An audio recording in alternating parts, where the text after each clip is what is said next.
Okay, information technology और information system में पहले फ़र्क समझना बड़ा ज़रूरी है। Information technology is a study of hardware and software, whereas the information system is a study of business applications.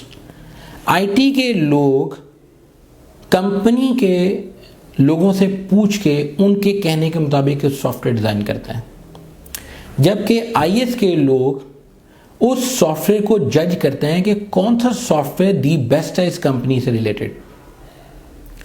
इस प्रोडक्ट को समझने के लिए सबसे इंपॉर्टेंट चीज़ ये आ जाती है कि इंफॉर्मेशन सिस्टम के अंदर इस वक्त कौन कौन सी बेस्ट एप्लीकेशंस जा रही हैं। आईएस के लोग वो हैं जो इसको आर&डी के थ्रू चेक करते हैं कि क्या ये हमारी इंडस्ट्री से रिलेटेड है या नहीं।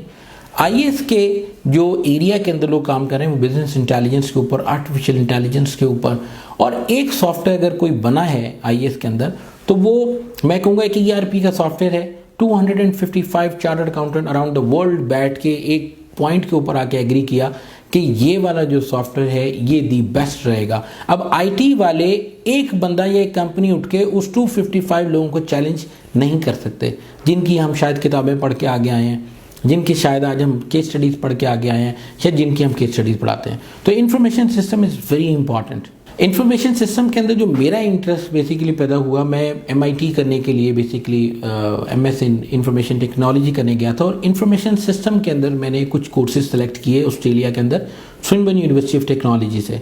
2002 की बात है। तो जब मैंने उसमें कुछ कोर्सेज सेलेक्ट किए तो उसमें कुछ डिसीजन मेकिंग के थे और कुछ दूसरे थे।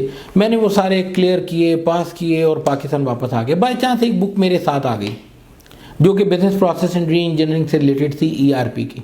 तो बुक जब मेरे साथ आई, इसको कोर्स आउटलाइन भी साथ आई, पता चला कि ऑर्गेनाइजेशन डिसीजन कैसे लेती हैं। 2005 तक जितनी ऑर्गेनाइजेशन पाकिस्तान की थी वो एक्सेल शीट के ऊपर अपने एनालिसिस निकालती थी और डिसीजन लेती थी कि क्या हमें ये काम करना चाहिए कि नहीं करना चाहिए। वेयर एज इंफॉर्मेशन सिस्टम के अंदर एक बिल्ट इन एक प्रोसेस है हर चीज़ का। अगर एक सेल्समैन 5-6 सेल्समैन काम कर रहे हैं तो आपको कैसे पता चलेगा कौन सा सेल्समैन दी बेस्ट अपनी परफॉर्मेंस दे रहा है, और अगर वो अपनी परफॉर्मेंस अच्छी दे रहा है तो इसको कौन से ऐसे ट्रिगर हैं अगर वो लगा दिए जाएँ तो ये और अच्छी परफॉर्मेंस दे सकता है। तो इंफॉर्मेशन सिस्टम इसको क्लियरली सब चीज़ों को डैशबोर्ड पे ले आता है और इसको हम डैशबोर्ड टेक्नोलॉजीज भी कहते हैं। अगर डैशबोर्ड टेक्नोलॉजीज की बात करूँ तो आपने अपना सिस्टम ऑन किया, आपकी एक स्क्रीन के ऊपर पूरी ऑर्गेनाइजेशन की हायरार्की आ जानी चाहिए कि कौन से डिपार्टमेंट ने क्या चीज़ कब की, और आपको रिमाइंडर में मिल जाए कि ये वाले एम्प्लॉय को हमने 3 महीने पहले रखा था, अब इसका प्रोबेशन पीरियड खत्म हो गया, एचआर को उसकी इन्फॉर्मेशन आ जाए। तो यही सब कुछ देखा जिसकी वजह से मेरे ख्याल में मुझे ये लगा कि information system is a grey area in Pakistan, और इसी के अंदर मैं काम कर रहा हूँ।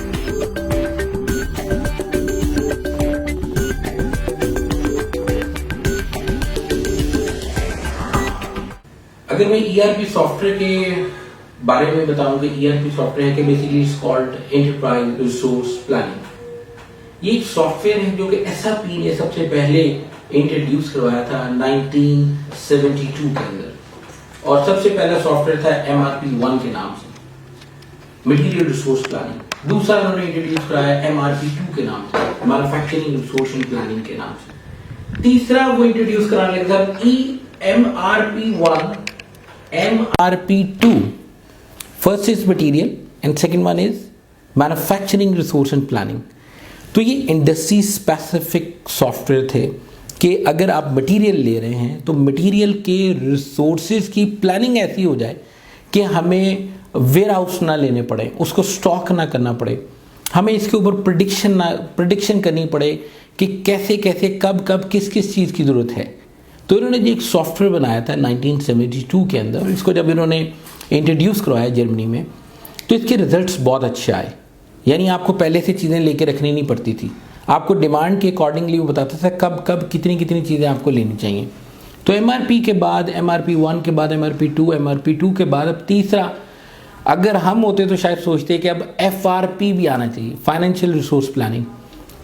फिर इसके बाद HRP भी होना चाहिए, ह्यूमन रिसोर्स प्लानिंग। मगर उन्होंने फिर एक नाम दिया, नाम था ERP। अब E स्टैंड फॉर एंटरप्राइज। अब आप एंटरप्राइज कह दें, ऑर्गेनाइजेशन कह दें या कंपनी कह दें, तो ऑर्गेनाइजेशन या कंपनी या एंटरप्राइज, इन तीनों में जो मेन चीज़ है उसको अगर आप थोड़ी देर के लिए सोचें तो 5 से 6 डिपार्टमेंट मिले तो एक ऑर्गेनाइजेशन बनती है। नंबर 1, सबसे पहले HR डिपार्टमेंट, दूसरे नंबर पे finance, marketing, management, supply chain and IT. ये डिपार्टमेंट मिले तो एक ऑर्गेनाइजेशन बन जाती है। तो इन तमाम डिपार्टमेंट में, इन तमाम ऑर्गेनाइजेशंस के अंदर इन डिपार्टमेंट के लिए चलने के लिए कोई ना कोई एक सॉफ्टवेयर की ज़रूरत है।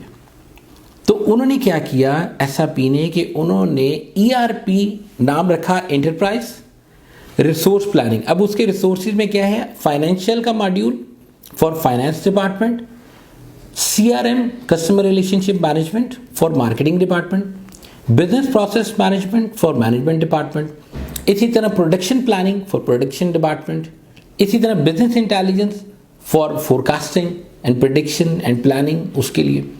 इसी तरह ये सारे सॉफ्टवेयर बना के डिपार्टमेंट वाइज उन्होंने रख दिए कि अब आप इसको इंटरलेट करते रहें। अब क्योंकि ये बहुत महंगी एक आइटम है तो जितनी कंपनीज हैं वो सबसे पहले एक मॉड्यूल खरीदती हैं। फाइनेंशियल का मॉड्यूल सबसे ज़्यादा बिकने वाला था क्योंकि हर कंपनी को अपने फाइनेंस को कंट्रोल करने की ज़रूरत पड़ती है। तो वो अपना फाइनेंस ले लेते थे और उसको डिप्लॉय करते थे। तो सबसे पहले फाइनेंशियल का मॉड्यूल बिका, फिर दूसरे नंबर पे सप्लाई चेन, अब तीसरे नंबर पे इस वक्त सप्लाई चेन और सीआरएम ये सबसे इम्पॉर्टेंट चल रहा है। तो ईआरपी, अब क्वेश्चन ये है करता क्या है, इसका फ़ायदा क्या है। मैं इसकी एक छोटी सी एग्जांपल देने लगा हूँ। एग्जांपल ये है कि शौकत खानम हॉस्पिटल के अंदर इस वक्त ईआरपी डिप्लॉय हुआ है। जितने लोग जाके टेस्ट करवाते हैं तो सबसे पहले डाटा एंट्री की जाती है। जब डाटा एंट्री होती है तो एक इन्फॉर्मेशन आ जाती है पेशेंट की कि कौन किस जगह से किस लिए आया हुआ है, उसके टेस्ट की रिपोर्ट बनती है। अब जब सिस्टम के अंदर वो टेस्ट की रिपोर्ट बनती है तो ईआरपी वहाँ पर क्या प्लानिंग करता है कि वो जितने टेस्ट एक दिन में हो रहे होते हैं, जिस जिस टाइम पे हो रहे होते हैं, वो उस लोकेशन को फाइंड आउट करता है किस जगह पे कैंसर के पेशेंट ज़्यादा हैं, किस तरह का कैंसर किस किस जगह पे फैल रहा है, नंबर 1। नंबर 2, अगर ये रेशो इस तरह ही रहे तो इसके ऊपर ये भी प्रेडिक्शन कर देता है कि आपको 6 महीने बाद कितने बेड चाहिए, कितने नंबर ऑफ डॉक्टर्स चाहिए और कितनी आपको मेडिसिन रिक्वायर्ड होगी। ये सारी प्लानिंग करके वो आपको देता है और ये भी बता देता है कि इसकी कॉज किस किस जगह के ऊपर है।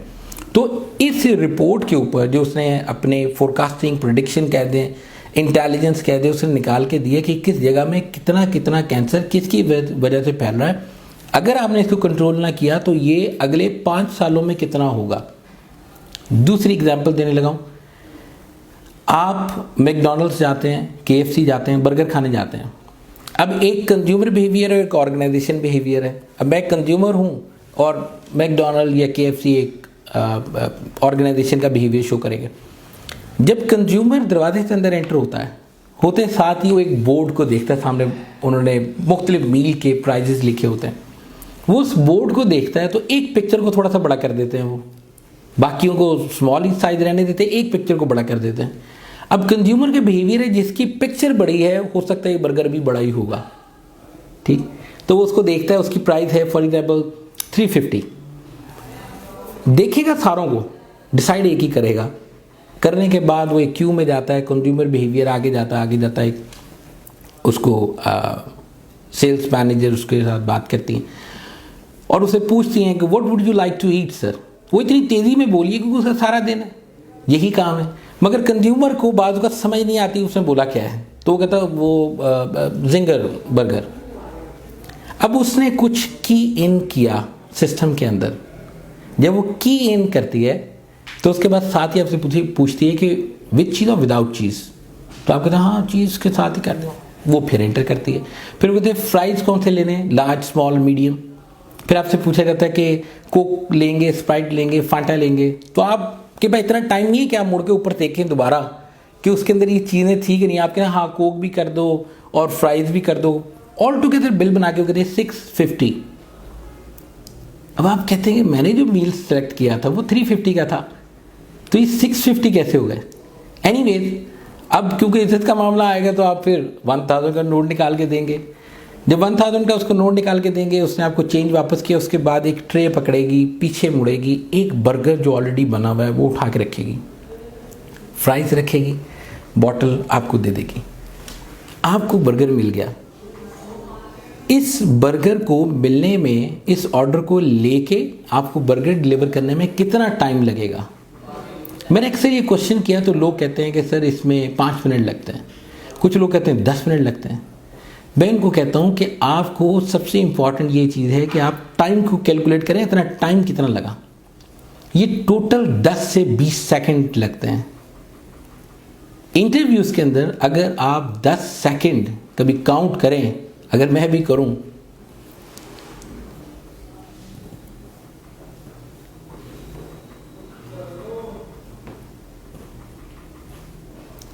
दस सेकेंड इंटरव्यू में अगर आपकी खामोशी हो तो इसका मतलब आपको आंसर नहीं आता।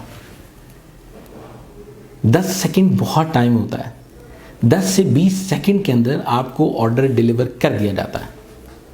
अब मैकडॉनल्ड का और KFC का दावा है कि हमारे बर्गर का टेस्ट, जिसको बर्गर की लाइफ बोलते हैं, that is only for 5 minutes, उसके बाद उसका टेस्ट नहीं रहता। तो अब यहाँ पे क्वेश्चन ये रेज होता है कि सर 20 सेकंड में मेरा ऑर्डर उसने लिया, बर्गर पहले से बना हुआ था, तो इसका मतलब है ये बर्गर पुराना है? ऐसा नहीं है। मैकडॉनल्ड्स और KFC इन पाकिस्तान, मेरे कुछ स्टूडेंट वहाँ पे काम करते हैं, उन्होंने बताया कि उठा के बिन में फेंक देते हैं। 5 मिनट से ज़्यादा वाले बर्गर को उठा के बिन में फेंक देते। This is true in Pakistan. कैसे पता चला कि एक बंदा 12:05 पे आएगा और आके जिंगर मांगेगा और विद चीज़ वाला मांगेगा? उसके लिए पहले से तैयार कर रखो। वो बर्गर जो बन के वहाँ पे शेल्फ में पड़ा, वो 1 मिनट पहले बना या मैक्सिमम 2 मिनट पहले बना। ये कैसे प्रेडिक्ट हुआ? किचन वाले से पूछा गया, उसने कहा जी मुझे कुछ नहीं पता है, LCD लगी हुई है, उसके ऊपर जैसे स्टॉक एक्सचेंज के अंदर डेटा आता है, उसको डेटा मिलता रहता है कि जी आप 12:05 पे 3 जिंगर बना दें, 12:06 पे 2 और बना दें, 12:07 पे 10 बना दें। ये जो प्रेडिक्शन है उसको कहाँ से मिली? लास्ट 6 मंथ्स में मंडे वाले दिन अगर कोई 12:05 पे आए तो लास्ट 6 मंथ में मंडे को कितने लोग आए और उन्होंने क्या क्या ऑर्डर किया, उसने उसको सेव कर लिया और उसके ऊपर प्रेडिक्शन दे दी कि आपने 12:00 इतने मिनट पे इतने बर्गर तैयार रखने हैं। सारे दिन की प्रेडिक्शन ऑलरेडी पहले से किचन एंड के पास पहुंची होती। अच्छा, इसके ऊपर क्वेश्चन आता है कि सर ये कैसे हो सकता है? वो ना सिर्फ ये बताता है कि अगले मंडे को कितने बर्गर खाए जाएंगे, बल्कि ये भी बताता है कि 1 महीने में 4 मंडेज होंगे तो कितने बर्गर होंगे? नहीं। 6 महीने में कितने मंडेज होंगे? नहीं। 5 साल में 5 साल में कितने मंडेज और कितना बर्गर लोग खाएगा, सारों की प्रेडिक्शन देता है। क्वेश्चन, क्या जिंगर ही खाते रहेंगे लोग? नहीं। सॉफ्टवेयर ERP के अंदर इतनी फ्लेक्सिबिलिटी है कि जैसे जैसे लोगों का ट्रेंड चेंज होता जाएगा, ये पीछे से अपनी डायनामिक्स चेंज करता रहता है। कितना चीज़ कब चाहिए, कितने बर्गर कब चाहिए, वो सारे के सारे जब वो इकट्ठे कर लेता है तो उसके ऊपर ये 90 to 95 एक्यूरेट रिजल्ट्स देता है, जिसके ऊपर जितने भी दुखाने वाले हैं वो आके इसको ये प्रेडिक्शन देता है। इसी तरह ऑर्गेनाइजेशन को प्रेडिक्शन देता है, अभी आपकी सेल इतनी है, इतना प्रॉफिट आपने कमाया है, इतने अरसे बाद अब इतना कमाएंगे, अगर ये कुछ चीज़ों को कंट्रोल करें तो।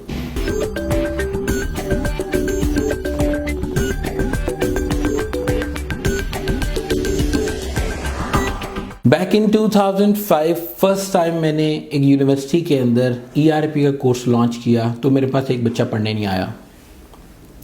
ये पाकिस्तान के बारे में, थोड़े से स्टूडेंट के बारे में मेरा एनालिसिस ज़्यादा, क्योंकि मैं पिछले 18 साल से एजुकेशन सेक्टर के साथ इन्वॉल्व हूँ। हम नई चीज़ों की तरफ नहीं जाते, हम जो ट्रेडिशनल चल रही हैं उसी की तरफ जाएंगे। रोड ब्लॉक है, पीछे से गाड़ी ला के फंसा के खड़े हो जाएंगे, ये नहीं देखेंगे इससे पहले कोई ऑल्टरनेटिव निकाल लिया जाए। तो जब मैंने वो ERP का कोर्स फर्स्ट टाइम लॉन्च किया तो उसमें बच्चे नहीं आए कि पता नहीं कैसा कोर्स होगा। दूसरी दफ़ा जब दोबारा सेमेस्टर में लॉन्च किया तो मेरे पास मजबूर बच्चों का एक ग्रुप आया जो कि ये सोच के आया था कि हंसते रहते हैं, मुस्कुराते रहते हैं, तो उम्मीद है कि ये फेल नहीं करेंगे। तो जब मैंने उनसे पूछा ये क्वेश्चन पहली क्लास के अंदर कि बेटा आप ये ERP का कोर्स क्यों रजिस्टर किया, तो कईयों ने कहा कि सर हमारा CGPA लो है इसलिए लिया कि आप शायद फेल नहीं करेंगे। एक ने कहा सर मेरी डिग्री कंप्लीट होने को रहती है, कोर्स सिर्फ चाहिए कंप्लीट करने के लिए। एनीवे, इस तरह के बच्चे आए। और दूसरे नंबर के ऊपर जब मैंने ये ERP का कोर्स लॉन्च किया तो मुझे पता चला पाकिस्तान में 2005 टिल 2010, बल्कि अभी मेरे ख्याल में मैं कह सकता हूँ 2015 तक किसी यूनिवर्सिटी ने ERP का कोर्स लॉन्च नहीं किया। ERP का पता ही नहीं था किसी को। तो 2005 के अंदर जब मैंने ये कोर्स स्टार्ट किया, बच्चे पढ़ने के लिए आए, तो मैंने इस कोर्स को करवाने के लिए बच्चों को, अब सॉफ्टवेयर की ज़रूरत है क्योंकि टूल बेस्ड सॉफ्टवेयर है। अगर वही वाली बात कि ERP मार्केटिंग के लिए भी है, फाइनेंस के लिए भी है, मैनेजमेंट के लिए भी है, तो अगर मैं मार्केटिंग के बच्चों को पढ़ा रहा हूँ तो अगर मैं सॉफ्टवेयर नहीं दिखाऊंगा तो उनको समझ नहीं आएगी बात की। इसी तरह सप्लाई चेन वालों को पढ़ाऊंगा, समझ नहीं आएगी। तो मुझे सॉफ्टवेयर रिक्वायर्ड थे। तो जब ये सॉफ्टवेयर रिक्वायर्ड थे तो इसके लिए फिर मैं मुख्तलिफ कंपनीज में गया, मैं भी नाम नहीं लूँगा उनका। तो कुछ कंपनीज के पास गया, उनको जाकर मुझे सॉफ्टवेयर मिल जाएंगे, पता चला ये करोड़ों रुपए के सॉफ्टवेयर हैं, ऐसे नहीं मिलेंगे कहीं से भी। इन शॉर्ट फिर मैं मुख्तलिफ कंपनीज की तरफ गया। लाहौर में एक कंपनी है, वो अभी भी तकरीबन 3.5 लाख रुपए लेते हैं और ये 15 डेज़ की ट्रेनिंग करवाते हैं इसकी। तो बहुत बड़ी कंपनी है। तो मैं उनके पास गया और मैंने उनको कहा कि मैं ये सीखना चाहता हूँ। तो उन्होंने कहा कि सर 80% पेमेंट आपकी कंपनी की तरफ से होगी, 20% आप देंगे। 15 डेज़ का कोर्स होगा और इस कोर्स में ना सर्टिफिकेट मिलेगा और ना इसके अंदर आपको सॉफ्टवेयर मिलेगा। हो सकता है शायद मैनुअल वगैरह हम आपको दे दें। तो 9 to 5 ट्रेनिंग चलेगी किसी एक मॉड्यूल की। तो मैंने उस वक्त सोचा था इन 2008 कि मैं अपनी एक गाड़ी बेच दूं और ये मैं कोर्स करूं, मगर हिम्मत नहीं कर सका। फिर पता चला कि एक दूसरा सॉफ्टवेयर है, ऑरेकल एक कंपनी है, उसका भी एक ERP है, वो उसको EBS के नाम से जानते हैं। तो मैं उसके लिए गया, तो वहाँ पे बात हुई तो उन्होंने भी कहा कि 2.5 लाख रुपए हम लेंगे और उसके बाद हम ये आपको कोर्स करवाएंगे। नो सॉफ्टवेयर, नो यानी हमारे प्रेमिसेस में आप आगे इस्तेमाल कर सकेंगे, बाद में नहीं। तीसरे नंबर के ऊपर मैं माइक्रोसॉफ्ट वालों के एक डिस्ट्रीब्यूटर है यहाँ पे पाकिस्तान में, मैं उनके पास गया, उनसे बात की तो उन्होंने सबसे lowest price the 1,90,000 rupees for 15 days. तो मेरे पास क्योंकि एक एम्प्लॉई था, इतने पैसे नहीं थे, तो मैंने फिर ये सोचा, मेरे लिए ये एक हसरत बन गई थी कि ये ERP क्या चीज़ है कि मैं इसकी सर्टिफिकेशन करना चाहता हूँ, मगर मुझे समझ ये नहीं आ रही कि मैं इसको कहाँ से करूँ, इतने पैसे कहाँ से दूँ। तो मैं तमाम स्टूडेंट को ये मैसेज देना चाहता हूँ, जब आपके अंदर ये हो ना प्यास हो कि मैं इसको सीखना चाहता हूँ, तो आप कोई ना कोई रास्ता निकाल लेते हैं। तो मैंने ये रास्ता निकाला कि उस कंपनी के जो CEO थे वो तबलीगी जमात के थे। तो मैंने उनकी दाढ़ी देखी, मूछें नहीं थी, तो मैं समझ गया। तो मैंने उनके साथ दोस्ती कर ली। 6 महीने तक उनके साथ दोस्ती रखी। मैंने शब जुमा पे भी जाता था उनके साथ और 3-3 दिन के लिए चिल्लों पे भी जाता था और 10-10 दिन के लिए भी गया, 40 दिन के लिए भी गया। सिर्फ ऑब्जेक्टिव ये था कि किसी तरह वो मुझे सिखा दें। 1,90,000 मैं नहीं दे सकता था। 6 महीने बाद अल्लाह ने उनके दिल में डाला और उन्होंने कहा कि जी हम आपको सिखाने के लिए तैयार हैं। शर्त ये है कि आपने ये जो चीज़ सीखनी है, इसको सीखने के बाद आपने आगे नहीं पढ़ानी, ये हमारे लिए होगी सिर्फ। मैंने इसकी तैयारी की खुद से बैठ के और डे एंड नाइट इसके ऊपर वर्किंग की। एट दी एंड मैंने इसका एग्ज़ाम दिया। मुझे नहीं अभी तक याद पड़ता कि मेरे थ्रू आउट करियर के अंदर अभी तक कभी 70-80 से ऊपर मार्क्स आए हो, मगर इस सर्टिफिकेशन में 100 आउट ऑफ 100 मार्क्स आए। मैं छठा बंदा था पाकिस्तान में 2008 में जिसने इसकी सर्टिफिकेशन की और एजुकेशन सेक्टर में I was the only one. मैंने ये पढ़ाना तो छोड़ दिया। 2010 में दोबारा उनसे रिक्वेस्ट की कि मुझे पढ़ाने की इजाज़त दीजिए, मैं अपने स्टूडेंट को पढ़ाना चाह रहा हूँ। मैंने फिर ये सारी की सारी चीज़ें पढ़ाने लगा 2010 से ऑनवर्ड। आपका क्वेश्चन था कि हमारे ये ERP माइक्रोसॉफ्ट के साथ कैसे एसोसिएट हुए। 10-11 तक मुझे किसी भी सॉफ्टवेयर हाउस ने ये नहीं कहा कि आप हमारे से सॉफ्टवेयर ले लें। तो मेरे पास अपने पास तो था, मगर स्टूडेंट को प्रैक्टिस करवाने के लिए नहीं था। 10, 11, 12, 13 एंड 14 में मैंने एक प्रोग्राम शुरू किया हुआ था और उस प्रोग्राम में मैंने बच्चों से वादा किया हुआ था कि मैं आपको सर्टिफिकेट दूंगा। वो सर्टिफिकेट जो मैंने आपको बताया कि कितनी मुश्किलों से मैंने लिया, बच्चों को मैंने वादा कर दिया था कि मैं आपको दूंगा। अब मुझे डेली बेसिस के ऊपर ये प्रॉब्लम रहती थी कि यार ये बच्चे मेरे से रोज़ पूछते मैं कहाँ से सर्टिफिकेट दूंगा इनको। अल्लाह की करनी कि किसी अमेरिकन का मुझे पता चला कि ये हैं और ये यूनिवर्सिटी के साथ अलाइंसेस करते हैं। तो मैंने उनको अपने दिल का हाल लिखा। इस दिल का हाल लिखने से पहले मैं माइक्रोसॉफ्ट के इस्लामाबाद ऑफिस में भी गया था और उस वक्त मैंने एक कंसल्टेंट से बात की थी कि आप इस कोर्स को पढ़ाने के लिए मेरी यूनिवर्सिटी में आएँ। मैं हेड ऑफ द डिपार्टमेंट हूँ, मैं एक कोर्स का 50,000 देता हूँ, मगर आपको मैं 1 लाख रुपीज़ दूंगा। तो आप, उन्होंने कहा जी 1 लाख रुपये तो हमारे कंसल्टेंट का हफ्ते का खर्चा है, तो हम एजुकेशन सेक्टर में नहीं आते पढ़ाने के लिए। तो मैं कहा आप नहीं आएंगे तो फिर कौन आएगा, फिर मेरे जैसे ही लगे रहेंगे इसको पढ़ाने के लिए। बहरहाल मुझे किसी ने हाथ नहीं पकड़ाया पाकिस्तान में। माइक्रोसॉफ्ट से अमेरिका में कांटेक्ट हुआ, उन्होंने कहा कि अच्छा आप स्काइप पे आ जाए, हम आपसे बात करते हैं। उन्होंने एक इंटरव्यू वगैरह किया, मैंने अपनी पेन उनको शो की कि मैं पाकिस्तान में ERP को हर स्टूडेंट को पढ़ाना चाहता हूँ, इसके लिए मेरे पास सॉफ्टवेयर नहीं है, मेरी हेल्प की जाए। उन्होंने कहा कि आपको कितने सॉफ्टवेयर चाहिए, तो मैंने ये सोच के सॉफ्टवेयर मांगे जैसे पठान मांगता है। तो मैंने उनको कहा जी मुझे 200 सॉफ्टवेयर लाइसेंस दे दें। तो 200 लाइसेंसेस की कॉस्ट, एक लाइसेंस $4,200 का है, तो मैंने 200 लाइसेंस मांगे जो तकरीबन 8.5 करोड़ के थे। मुझे था कि 20, 25, 50 तो मिल ही जाएंगे, 200 के 200 मुझे मिल गए। तो ये फर्स्ट टाइम कोलैबोरेशन हुई, ये अलायंसेस हुई फ्रॉम माइक्रोसॉफ्ट पाकिस्तान में फर्स्ट टाइम। अब मैंने गिजा मैंने ऑरेकल वालों को भी आयरलैंड में लिख दिया, उन्होंने मुझे 50 लाख के सॉफ्टवेयर भेजे ERP के। अब देखते देखते मैंने SAP को जर्मनी में भी लिख दिया, उन्होंने 3.5-4 करोड़ के लाइसेंसेस मुझे भेज दिए। अब मुझे ये पता था कि ये यूनिवर्सिटी पाकिस्तान की पहली यूनिवर्सिटी है जिसके पास SAP, ऑरेकल एंड माइक्रोसॉफ्ट हैं, ये मुझे क्लियर था। मैंने एक लैब डिज़ाइन की जिसमें सारे सॉफ्टवेयर रखे। 6 महीने के बाद मुझे खुद पता चलता है कि ये दुनिया की पहली लैब है। इससे पहले किसी पूरी दुनिया में किसी भी यूनिवर्सिटी के अंदर ये 3 अलायंसेस कभी नहीं हुई। 2 हुई हैं ऑकलैंड यूनिवर्सिटी के अंदर, मगर 3 कभी नहीं हुई।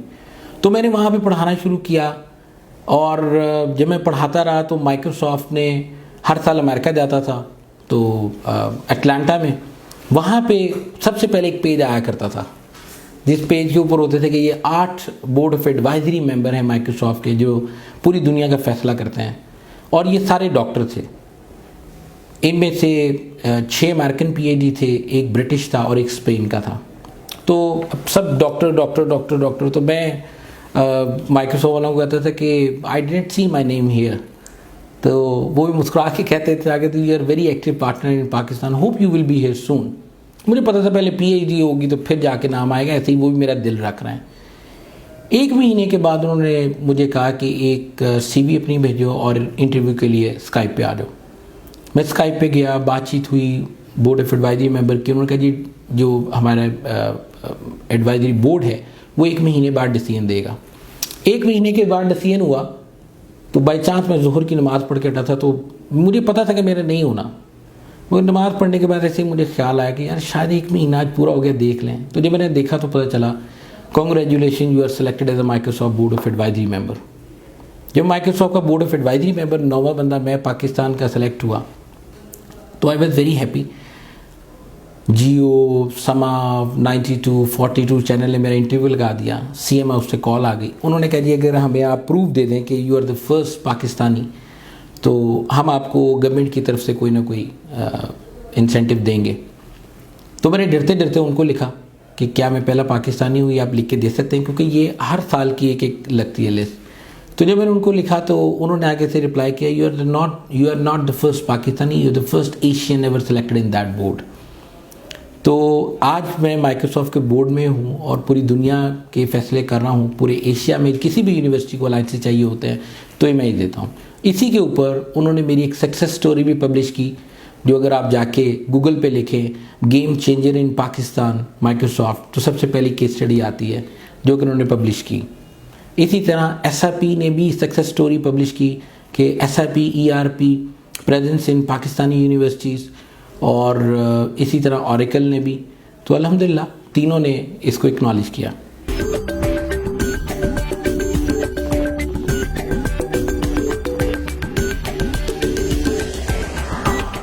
पाकिस्तानी स्टूडेंट्स के लिए मैं ये कहता हूँ कि आप सबसे पहले ये देखें कि ERP की डिमांड क्या है। मैं आपको वैसे ही बता देता हूँ, आप बाद में सर्च कर लें। जो मेरे इस प्रोजेक्ट को सुन रहे हैं, इंटरव्यू को सुन रहे हैं, इस वक्त अमेरिका, UK, ऑस्ट्रेलिया, कनाडा और न्यूजीलैंड इन्होंने अपनी इमिग्रेशन ऑन की हुई है और ये कहते हैं कि हमें अगर ERP सर्टिफाइड और एक्सपीरियंस बंदा मिल जाए, हम उसको जॉब नहीं ऑफर करेंगे, हम उनको इमिग्रेशन ऑफर करेंगे। इसके अलग से पॉइंट हैं।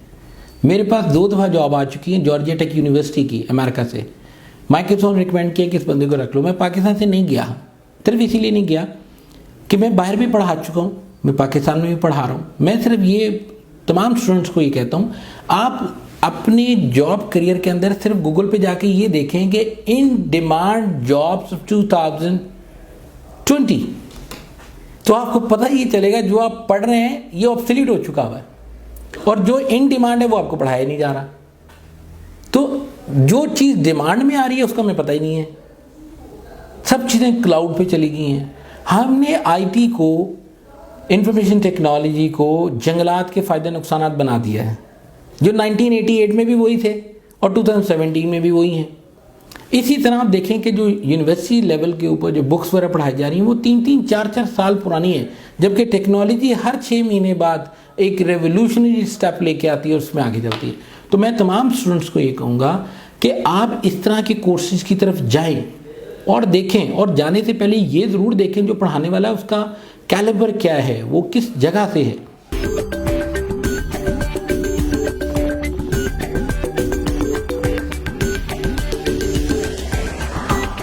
मैं जी पाकिस्तान के लिए अपनी जो कोशिशें हैं वो अभी तक बरकरार रखी हुई हैं। मैं हर यूनिवर्सिटी में, चाहे वो पब्लिक सेक्टर हो चाहे वो प्राइवेट सेक्टर हो, मैं उनके पास जाता हूँ और उनको जाके कहता हूँ कि ये अलाइंसेस जो सिर्फ एक यूनिवर्सिटी में हुई थी, आज मैं चाहता हूँ पाकिस्तान की हर यूनिवर्सिटी में हो। मेरा एक मुकाबला इंडिया की यूनिवर्सिटी के साथ है।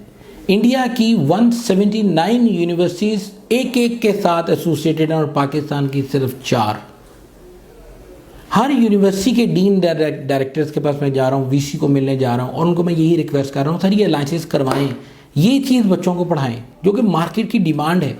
कल को 4 साल के बाद ये बच्चे जब आपके पास से पढ़ के निकलेंगे तो ये सिवाय इंटर्नशिप ढूंढने का और कुछ नहीं करेंगे जब तक कि इन्होंने ऐसे कोर्सेज ना किए। ये कोर्सेज करने का फ़ायदा ये है, सबसे पहले वो इंडस्ट्रीज़ आपको उठाती हैं जो कि इस ERP को डिप्लॉय कर चुकी हुई हैं। जब वो देखती हैं कि मेरे पास 100 CV अगर आती है तो उसमें से एक CV ऐसी है जो मेरे इस करंट सिस्टम को जो मैं इस्तेमाल कर रहा हूँ जानती है, वो सबसे पहले उसको प्रेफर करेगी।